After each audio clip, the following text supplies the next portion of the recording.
अल्हम्दुलिल्लाह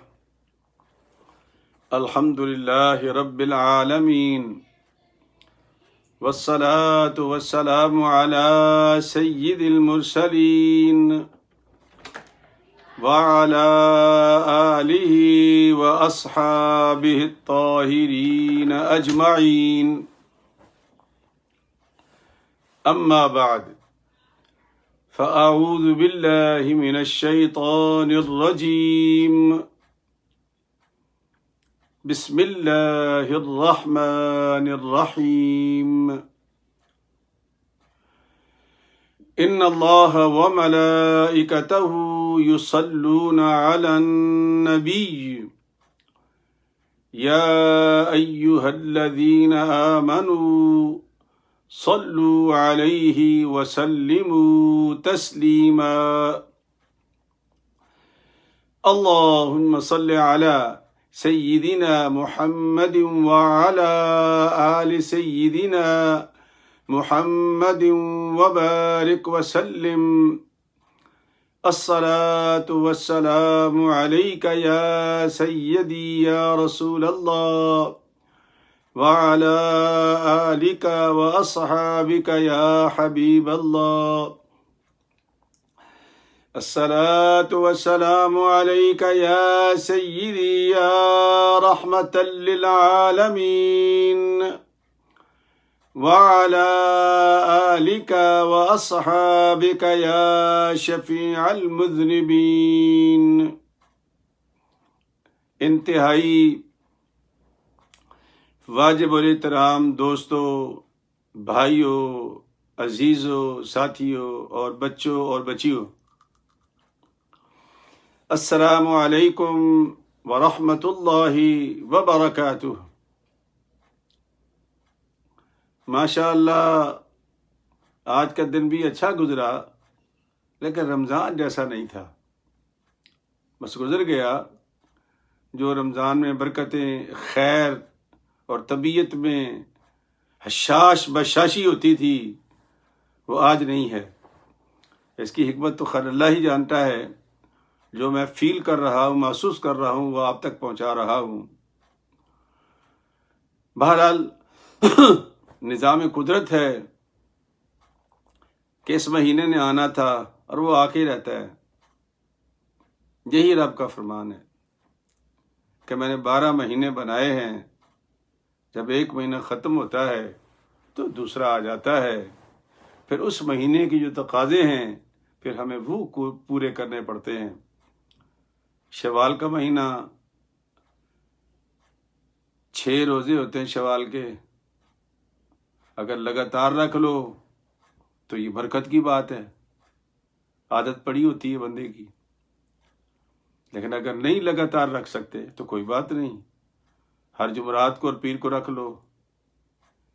और हो सकता है कि पीर और जुम्मत का रोज़ा हमेशा ही चलता रहे। मकसद कहने का यह है कि इस महीने में 6 रोज़े आपने पूरे करने हैं। पूरा महीना आपके पास पड़ा है। बाज़ उलमा ने लिखा है जी कि मुसलसल रखने चाहिए, लेकिन ये ज़रूरी नहीं है। जब आपका दिल चाहे, नफली रोज़े हैं ना, तो ये पाबंद नहीं कर सकते आप किसी को नफली रोज़ों के लिए। ये ऑप्शनल होते हैं, मर्जी पर है। दिल में आए तो रख लो, ना दिल में आए तो ना रखो। मजबूरी नहीं है कोई भी। लिहाजा इसको मजबूरी ना समझा जाए, बल्कि इसको अता इलाही समझ के रखा जाए। और ये पूरे महीने में किस वक्त भी आप रख सकते हैं। और जो वो कहते हैं कि मुसलसल रखो, वो ठीक कहते हैं। आदत पड़ी होती है, बंदा आसानी से ये मंजिल आसान पार कर लेता है। लेकिन अगर कोई सहूलत ना हो तो फिर नहीं। तो अल्लाह तबारक व तआला हमें तौफीक दे कि हम इस माह में भी 6 रोज़े रख लें, ताकि ये सारा का सारा सेटअप जो मेरे रब ने बनाया है वो पूरा हो जाए। हर काम में कोई ना कोई हिकमत होती है ना, अल्लाह के कामों में। और उसके पाक पैगम्बर ने जो हमें इरशाद फरमाया, उससे बढ़ के हिकमत क्या होगी। वो तो हकीम थे। ये हकीम दवाइयों वाले हकीम नहीं थे, हकीम जहाँ थे, हिकमत के बादशाह थे। और हिकमत अल्लाह की वो नेमत है जिसको अता हो जाए, कोई भी हो, अल्लाह कहता है उसके पास खजाना आ जाता है। इतनी ज़बरदस्त चीज़ है हिकमत। इसलिए अल्लाह पाक ने हमें मौलवियों को, मुफ्तियों को, इमामों को हुक्म दिया है, उदउ इला सबील रब्बिका बिल हिकमत वल मौइज़तिल हसना। ऐ दावत देने वाले, दीन की दावत देने वाले, सबसे पहले हिकमत देख और फिर अपना वाज बयान कर। क्या मतलब है इसका? ये अल्लाह हमें कह रहा है कि हिकमत देख। चूंकि ये मेरी बात लंबी हो जाएगी, फिर निकल जाऊंगा मैं इधर उधर, तो मैं नहीं चाहता कि मैं जाऊं। आज मैंने जो इंतखाब किया है, फिर शुरू कर रहे हैं कुरान करीम को। ये सूरह बकरा है और बकरा का माना है गाय। तो आज मैंने गाय का इस वाक़या बयान करना है जो कुरान में लिखा है, इसराइलियात नहीं ना। इसराइलियत के क्या माना होता है कि जो बनी इसराइल के लोगों में या यहूदी लोगों में जो रिवायात मशहूर हैं उल्टी सीधी, उनसे सुनकर बयान कर देना, इसको इसराइलियात कहते हैं। या उनके वाइज़ीन होते हैं ना, जिस तरह हमारे वाइज़ीन हैं। आपको सुनाया था एक वाक़या मैंने अपनी ज़िंदगी का। एक जलसे की इंतज़ार कर रहा था, एक साहब वाज कर रहे थे, तो वाज करते करते कहते कहते गौसे पाक ने उस बंदे को साथ लिया और कब्रिस्तान चले गए। तो वहाँ एक 400 साल पुरानी कब्र थी, तो बाबे गौस पाक ने ठुड्डा मारा उसको, कब्र को, उठो। तो मैंने मौलवी साहब का हाथ पकड़ लिया था, मैंने कहा आप तशरीफ रखें, माशाल्लाह बहुत होगी तकरीर आपकी। ये वाइज़ीन है, इनको कुरान और हदीस से कोई ताल्लुक नहीं होता, ये ठुड्डे मारने वाले कौम होती है। तो इसराइलियात इसको कहते हैं, लेकिन जो कुरान में लिखा है वो इसराइलियात नहीं है, वो तो रब का सच्चा कलाम है। हमारी आंख जो है वो धोखा खा सकती है, अल्लाह का कलाम नहीं धोखा खा सकता। हमारा दिमाग धोखा खा सकता है। जब सहाबा किराम को नबी पाक ने फरमाया था ना कि उनसुर अखाका ज़ालिमन औ मज़लूमन, भाई की मदद कर, खा वो जालिम हो खा वो मजलूम हो। तो साहबा भी परेशान हो गए थे।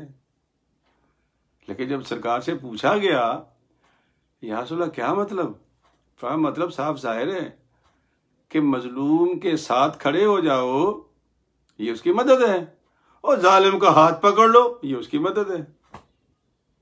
कितना फर्क है समझने में।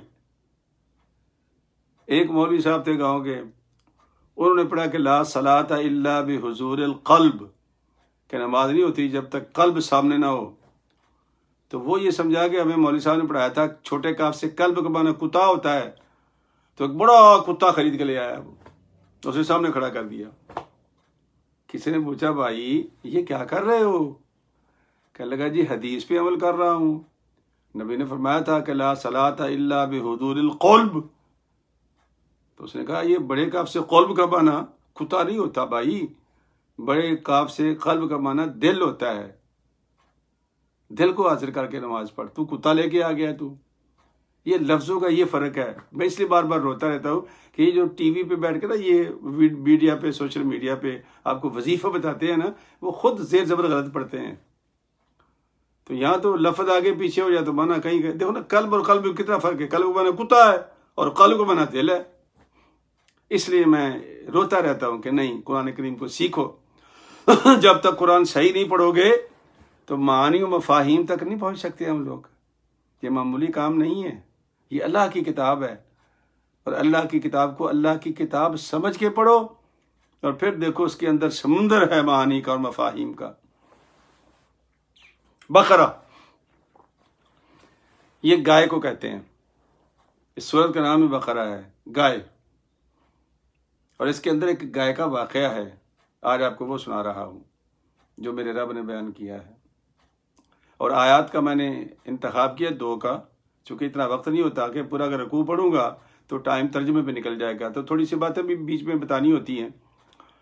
तो ये आयत नंबर है 72, 72 और 73, 72 और 73 सूरह बकरा। लेकिन आपने जो पढ़ना है अपने कुरान शरीफ पे वो 72 और 73 नहीं पढ़ना, आपने पीछे से पढ़ना है 67 से लेके 73 तक। ये पूरा बयान आपको समझ आ जाएगा जो मैं बयान करूंगा, लेकिन आपने पढ़ना वहां से पीछे से 67 से लेकर के 73 तक। ये सारी आयात हमें पढ़नी है। पीछे मैं तर्जमा कर देता हूँ, ये इसकी थोड़ी तशरीह कर देता हूँ ताकि बात समझ में आ जाए कि अल्लाह क्या फरमा रहा है।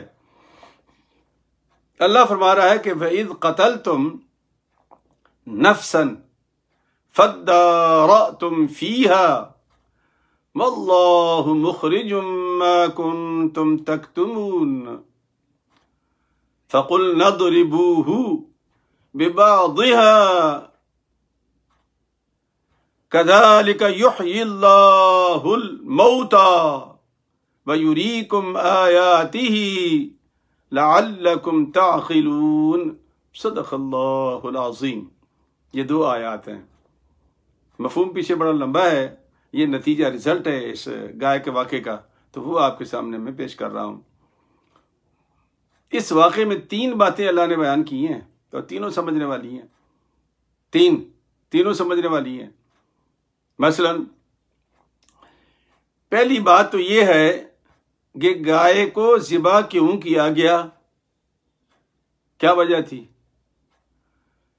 दूसरी ये है कि अल्लाह ने मुर्दे को जिंदा किस तरह किया। और तीसरी बात यह कि गाय कहां से आई। ये 3 बातें हो गई। तीनों बातों को अल्लाह ने कुरान में बयान किया है। मसलन तर्जुमा सुन लें, उसके बाद फिर हम आगे चलते हैं। अल्लाह फरमाता है कि याद करो। किसको कह रहा है अल्लाह? अपने महबूब नबी को कह रहा है, महबूब याद करो। अब ये मैं ज्यादा बहस नहीं करता इस पर, आप खुद सोचो भी याद किसको कराया जाता है। किसी को वाकया देखा होगा तो याद कराओगे ना, ओ यार फलां बात याद ना आपको। तो अल्लाह अपने महबूब से कह रहा है कि याद करो, जब कत्ल कर डाला था। अब ये बनी इसराइल से खिताब है, तुमने एक शख्स को और फिर तुम एक दूसरे पर कत्ल का इल्जाम लगाने लग गए। तुमने कत्ल किया है, तुमने कत्ल किया है, तुमने कत्ल किया है। और अल्लाह जाहिर करने वाला था जो कुछ तुम छुपा रहे थे। जो छुपा रहे थे अल्लाह उसको जाहिर करने वाला था।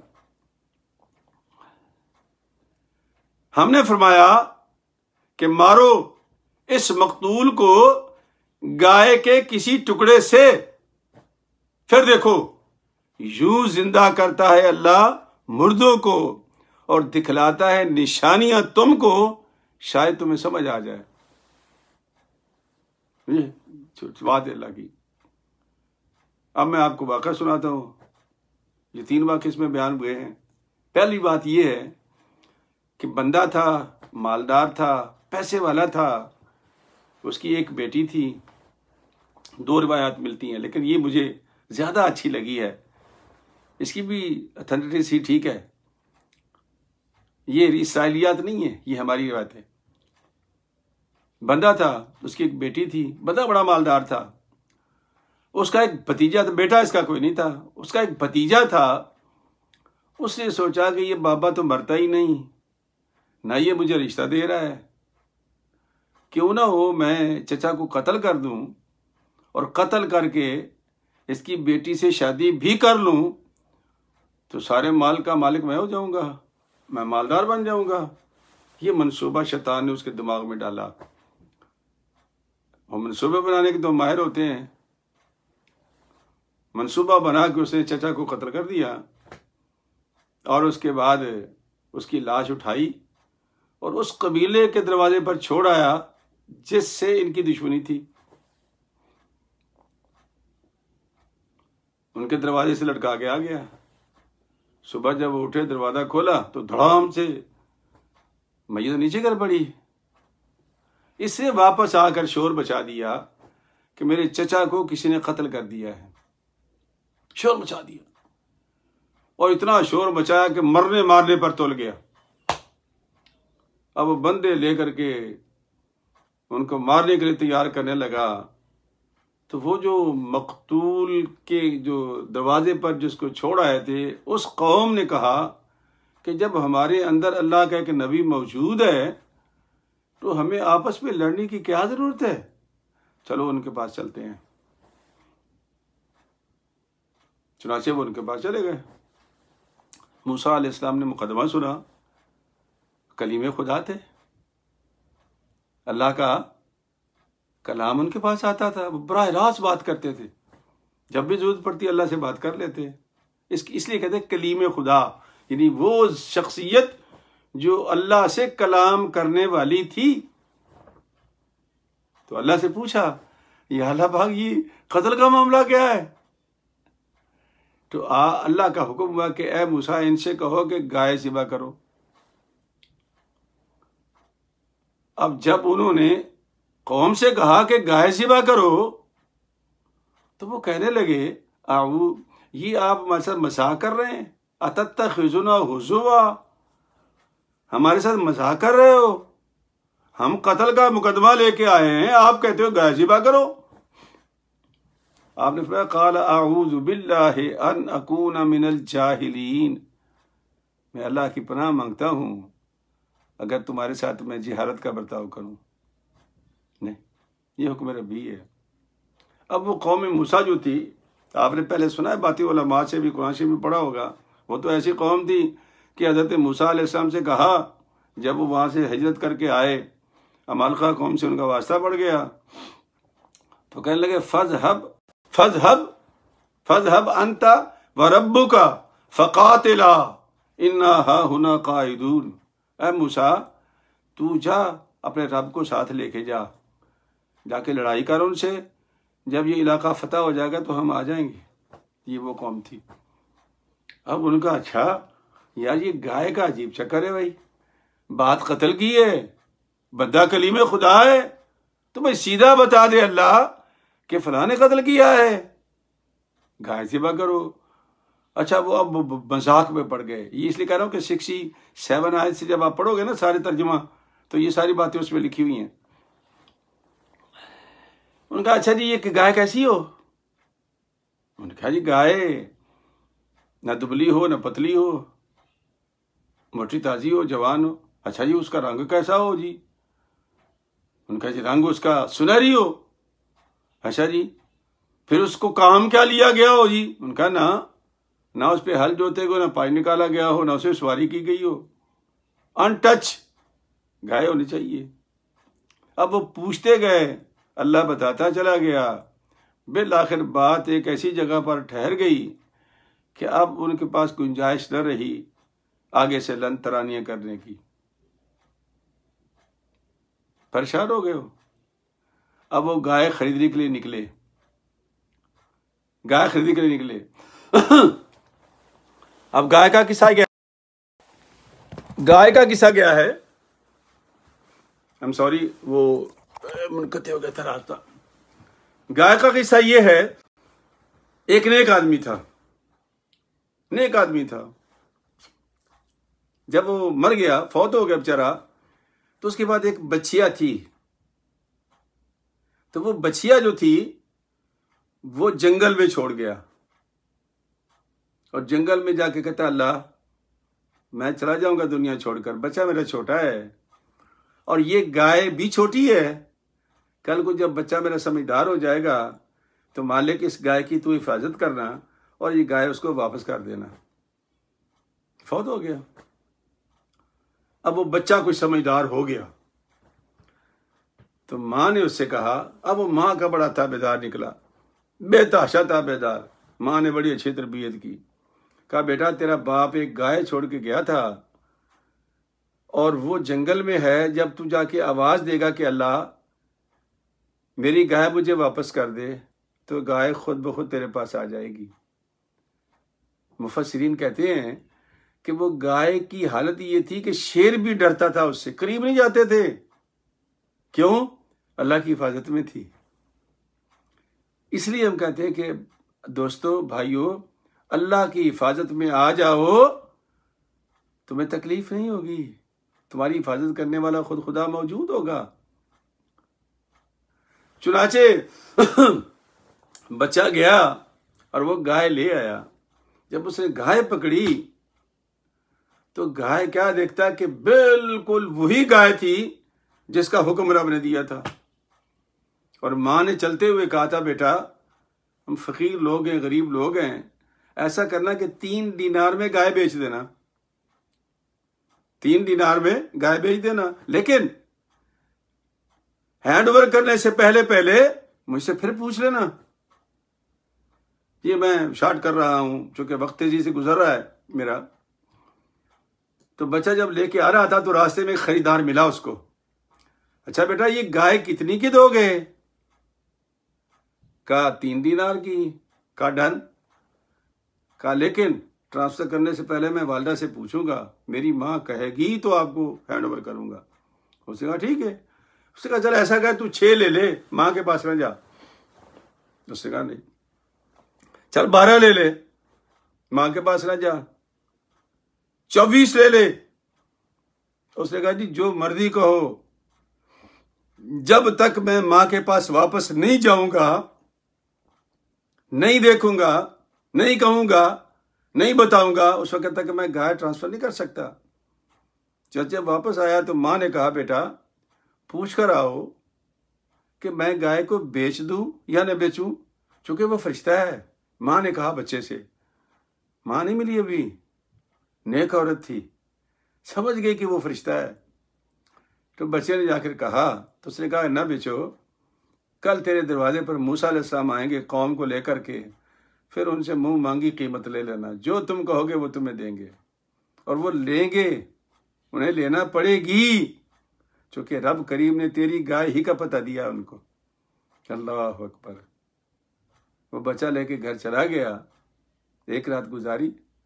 अगले दिन मूसा अलैहिस्सलातु वस्सलाम उसके दरवाजे पर थे, कौम भी उनके साथ थी। और वो जो नाने जवी को मोहताज थे, जिसे कखपति कहते हैं, मेरे मालिक ने उस नेक आदमी की तुफैल जरा गौर करें कि कहाँ कहाँ अल्लाह ताला अपने बंदों पर फजल करता है। कहते जी कोई काम नहीं आएगा किसी के, ओ भाई कुरान शरीफ पढ़ा करो। वो नेक आदमी की वजह से उस बच्चे के घर को रब ने कखपति से लखपति कर दिया। इसराइलियात क्या है? वो कहते जी सोने के बराबर तोल कर दे दो, ये इसराइलियात है। लेकिन जो मांगा बच्चे की वालिदा ने वो उनको दे दिया, गाय आ गई। हाँ जी बाद में नतीजा निकालूंगा, पूरा वाकया सुन लें। गाय आ गई, मैदान लग गया, लोग इकट्ठे हो गए, मुद्दाई भी आ गया, जिनके ऊपर मुकदमा था मुद्दा अले भी आ गए, मखलूक खुदा भी आ गई। वो बड़ा इसमें ख्याल था कि हो ही नहीं सकता कि उसको पता चल रहा है किसी को मैंने कत्ल किया है, क्योंकि मैंने कोई निशान ही नहीं छोड़ा। और दूसरा ऊपर से ये मूसा अलैहिस्सलाम ने गाय का चक्का चला दिया है, अब तो बिल्कुल ही नहीं पता लग सकता। वो अपने तई ये जोम किए हुए था कि बस जी मेरा काम हो गया, अब लड़की भी मेरी है, माल दौलत भी मेरी है, उसको कैसे पता चलेगा, सब कुछ तो मेरा। अब गाय को ज़िबा किया गया। गौर करना मुसलमानों, जरा कुरान पे गौर किया करो, ये गौर करने की किताब है। मेरा एक दोस्त है, उसका नाम मोहम्मद तुफैल हाशमी है, डॉक्टर साहब हैं वो ये कहते हैं कि यार 4 आयतें पढ़ लो, लेकिन गौर किया करो। लंबी लंबी पढ़ने से बेहतर है 4 आयतें पढ़ लो, सारा दिन गौर करो। अब वो मकतूल तो पढ़ा हुआ, पहले मकतूल है, गाय भी मकतूल हो गई, लेकिन थी किसी अल्लाह वाले की गाय। समझ आई ना बात की? मुंह मांगी कीमत पे ली गई थी, पता मेरे रब ने बताया था। अब दोनों मकतूल हो गए, वो भी मुर्दा हो गया, वो भी मुर्दा हो गया। कुर्बान जाऊं उस मालिक के कामों पर कि वो मुर्दा को मुर्दा से जिंदा कर देता है। कहते हैं कि उसके वजूद का कोई हिस्सा, कोई दिल कहता है, कोई हड्डी कहता है, कोई जिगर कहता है, कोई कुछ भी हो, कुरान ने बयान नहीं किया। कोई हिस्सा गोश्त का, गाय का निकाल कर मकतूल के सीने पर रखा गया और मकतूल उठ के बैठ गया। मकतूल उठ के बैठ गया और उसने इशारा किया कि वो मेरा भतीजा है जिसने मुझे कत्ल किया है, ये मेरी बेटी और मेरी दौलत के पीछे था, ये चाहता था कि मैं सब कुछ हड़प कर जाऊं, ये मेरा मुजरिम है। उसके बाद वो फिर लेट गया, हमेशा के लिए लेट गया। हज़रत मूसा अलैहिस्सलाम ने पकड़ लिया, पकड़ के उसके बदले में उसको कत्ल कर दिया गया। तकाजा भी यही था। दोस्तों, ये है वाक़या असल में। अब इसकी वजह क्या है? सवाल पैदा होता है कि जब मूसा अलैहिस्सलाम वहाँ निकले थे मिस्र से,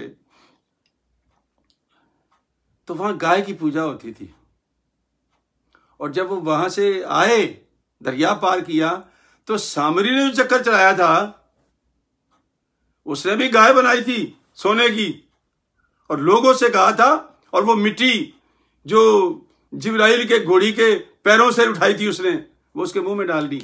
उसने बोलना शुरू कर दिया। मिट्टी डालने से वो गाय बोलनी शुरू हो गई। तो उसने कहा खुदा यहाँ आ गया है। तो गाय की पूजा कर रहे थे वो लोग, पीछे से भी देख के आए थे, और यहां भी गाय की पूजा हो रही थी।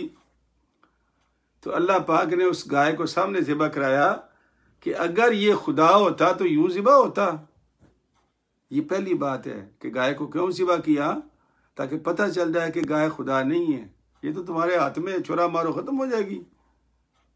इसकी क्या हैसियत है? पहली बात जो अल्लाह ने की वो ये है। और दूसरी बात क्या है? दूसरी बात ये है कि वो एक नेक बंदे की गाय थी, एक नेक इंसान की गाय थी। पूरा जब आप पढ़ेंगे ना 67 आयत से सारा तर्जुमा पढ़ेंगे तो आपकी तबीयत खुश हो जाएगी। हैरत होगी आपको कि कैसी अल्लाह कैसी कैसी बात बयान करता है। वो नेक आदमी की गाय थी, और बच्चा वहां का ताबेदार। ताबेदारी का इनाम क्या मिला? कखपति से लखपति हो गया। अब उस गाय की बरकत क्या है? वो जो नेक बंदे की गाय थी, जिसकी निस्बत थी उस नेक बंदे से, नेक इंसान से थी, उस नेक इंसान की गाय ने खुद ज़िबा होकर, यानी खुद मकतूल होकर, फिर मकतूल को जिंदा कर दिया। तो उस अल्लाह वाले की अपनी शान क्या होगी? सोचो जरा। ऐसे तो नहीं ना हज़रत आसफ बिन बरखिया ने हज़रत सुलेमान की मौजूदगी में कई सौ मील दूर पड़ा हुआ तख्त जो था उनका, वो उठा करके उनको पेश कर दिया था, बारगाह में रख दिया था, गायब भी नहीं हुआ। अन आती का भी कबला यरतद्दा इलैका तरफुक, हुजूर आप आंख भी नहीं झपकेंगे, तख्त आपके सामने होगा। तो वो तो गया ही नहीं, और दावा ये कर रहा था कि मैं जाकर लेके आऊंगा। कुरान पाक के अल्फाज है, गौर करें इस पे। ये दावा था उसका, अल्लाह के बंदे का। तो अल्लाह का बंदा जो अपनी उसकी ताकत है वो कुरान ने बयान की है। वो नबी नहीं था, वली था, नेक इंसान था। तो नेक इंसान की अपनी ताकत ये थी कि उसकी गाय ज़िबा होकर भी दूसरे मुर्दे को जिंदा कर गई। तो उसकी अपनी शान क्या होगी? ये दूसरी बात अल्लाह ने बयान की है। और तीसरी बात क्या है कि चक्करबाज जितना भी चक्कर हो, कारीगर जितना भी बड़ा कारीगर हो, एक ना एक अल्लाह के शिकंजे में आ ही जाता है। ये ना भूला करें आप। अब दुनिया भर की हॉलीवुड, बॉलीवुड, लॉलीवुड, फलाना ढिमकाना आप फिल्में ही देख रहे हैं, जिसपे आप बड़े हम मरते हैं, वक्त गुजारी करते हैं, सारा दिन जाया कर देते हैं। अंजाम क्या होता है? वो स्मगलर पकड़े जाते हैं, कातिल पकड़े जाते हैं। उनकी फतह कभी, वो 4 दिन जिंदगी की दिखाते हैं चकाचौंध, वो हम वही देख के खुश हो जाते हैं और उसकी नकलें करते हैं, लेकिन अंजाम नहीं कभी हमने पढ़ा। एक बुजुर्ग तैयारे में सवार थे, तो और बैठे हुए एक साहब किताब पढ़ रहे थे हिटलर की। तो बुजुर्ग तैयारे पर सवार हुए तो वो घबरा गया उसको देख करके। सियासी लोग थे। तो कहने लगे, हजरत आपने ये हिटलर की किताब पढ़ी है? तो हजरत ने उस किताब को पीछे करके कहा कि नहीं, मैंने इसका अंजाम पढ़ा है। अंजाम पे निगाह रखो। अंजाम क्या होगा? कारीगर लोगों का, बेईमान लोगों का, हेरा फेरी लोगों का, कातिलीन का, धोखाबाजों का अंजाम क्या होगा? इस अंजाम पे निगाह रखा करो। नहीं रखोगे तो अल्लाह तबारक व तआला हक और बातिल को तो तमीज़ पैदा करनी ही करनी है। लियमीज़ अल्लाहुल खबीसा मिन अत-तय्यिब। तो 3 कहानियां अल्लाह ने इसलिए बयान की हैं कि हमें समझ आ जाए कि गाय खुदा नहीं है, वो तुम्हारे हाथ में छुरी हो तो वो ज़िबा हो जाती है। और दूसरी ये बताई कि ये अल्लाह वालों की गाय थी, और उस गाय का पता खुद खुदा ने दिया था, और मुंह मांगी कीमत पे एक गरीब आदमी के घर को कखपति से लखपति कर दिया था। ये मेरे मालिक का कमाल है। और तीसरी बात यह है कि जो चक्कर उसने चलाया था वो चक्कर चल न सका, बिल्कुल वो अय्यां हो गया। इसलिए अल्लाह तबारक व तआला हमें ये बात समझने की तौफीक अता फरमाए। तो आपने इसको 67 आयत से बकरा की, आपने 73 तक ये पढ़ना है, थारोली पढ़ेंगे आप, तो आपको सारा ये वाक़या जो मैं बयान कर रहा हूँ ये आपकी आंखों के सामने आ जाएगा। तो अल्लाह तबारक व तआला हमें कुरान करीम को समझने की और गौर व फिक्र की आदत डाले। 4 आयतें पढ़ो और गौर करो, सारा दिन याद करो उसको कि मैंने आज क्या पढ़ा था, उसमें मेरे रब ने क्या फरमाया था, मेरे रब ने कौन सी बात की है, मुझसे क्या बात की मेरे मालिक ने। एटलीस्ट हमें पता तो हो कि हम क्या कह रहे हैं, हम क्या सुन रहे हैं, हम क्या कर रहे हैं। अगर इतनी बातें हमारी समझ में आ जाएं तो ऐसे बड़ी नेमत कोई नहीं। दोस्तों, मैं बड़ा मशकूर हूँ कि आप तशरीफ़ लाए। सब दोस्त सलाम लिखते हैं मुझे, मैं गुफ्तगू करते करते। अच्छा, बाद दोस्त मुझे कॉलें भी करते रहते हैं बीच में बड़ी, चूँकि फ़ोन पे होता हूँ मैं, मेरे पास अभी कैमरा नहीं है बड़ा, तो इसलिए फ़ोन पे कॉलें भी आ जाती है। तो दोस्तों से गुजारिश है कि 9 और 9:30 के दरमियान मुझे कॉल ना किया करें प्लीज़, आपकी बड़ी मेहरबानी। फेसबुक पे आप लाइव आ जाया करें तो उसमें लिख दिया करें, मेरे सामने आता रहता है, मैं पढ़ता रहता हूँ, लेकिन मैं जवाब इसलिए नहीं दे सकता कि मैं गुफ्तगू कर रहा होता हूँ। अल्लाह आपका भला करे, अल्लाह आपका हामी व नासिर हो, अल्लाह पाक आपका दिन अच्छा गुजारे और आने वाले दिन भी आपके अल्लाह अच्छा गुजारें। और अगर अल्लाह हमें तौफीक दे तो हम शवाल के रोज़ों की भी हिम्मत कर लें, लेकिन ये नफली हैं, अगर ना कोई रख सके तो उस पर कोई गुनाह नहीं होगा। अल्लाह ताला हमारा हामी व नासिर हो। अस्सलामु अलैकुम व रहमतुल्लाहि व बरकातुहू।